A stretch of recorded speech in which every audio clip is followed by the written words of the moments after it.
Comfort was never designed to make you fulfilled. It was designed to keep you alive. For most of human history, comfort was rare. Safety was temporary. Certainty was fragile. Survival demanded constant effort. Your brain evolved inside that reality, and it never updated. The human brain is not a growth machine. It is an energy-saving device. Its primary goal is simple: avoid danger, conserve energy, repeat what works. Comfort signals success to the brain. Convenience signals efficiency. Familiarity signals safety. And the brain rewards all three with relief. That relief feels harmless, even deserved. But relief is not progress. Modern life has turned relief into a lifestyle. Food arrives without movement. Entertainment arrives without boredom.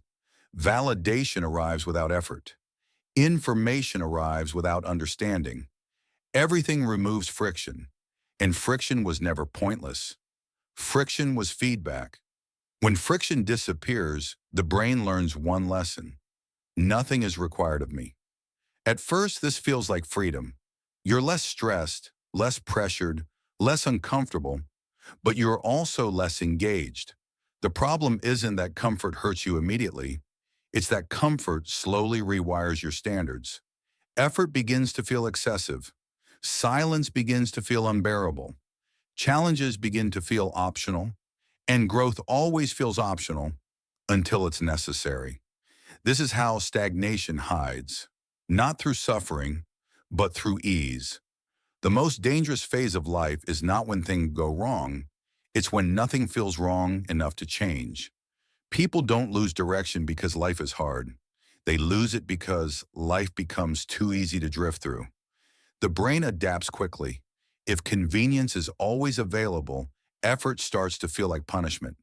If distraction is always present, focus starts to feel painful. If comfort is constant, discomfort feels like failure. This is not weakness, it's conditioning. Your nervous system calibrates itself to its environment, and modern environments are optimized for comfort, not competence. The result is subtle but devastating.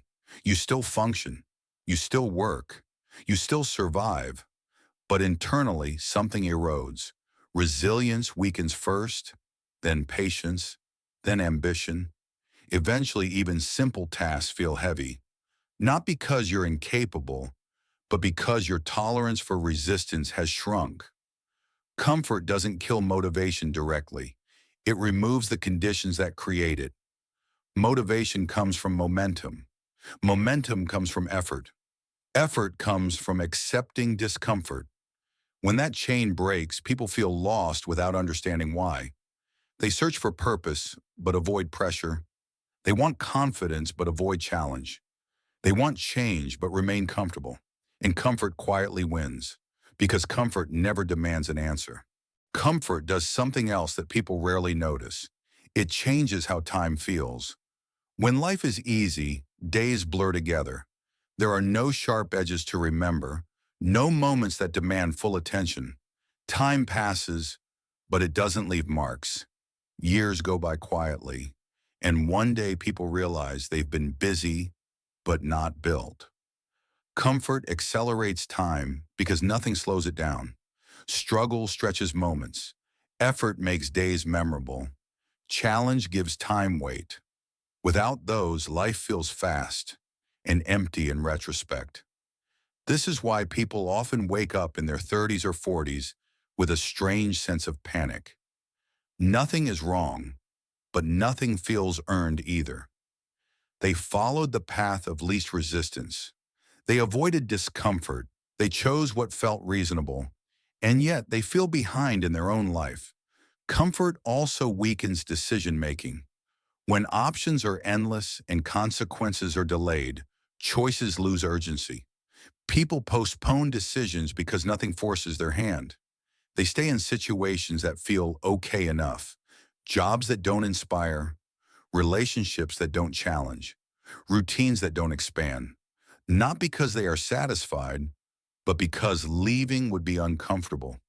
Comfort turns stagnation into a habit, and habits shape identity. Over time, people stop seeing themselves as someone who acts.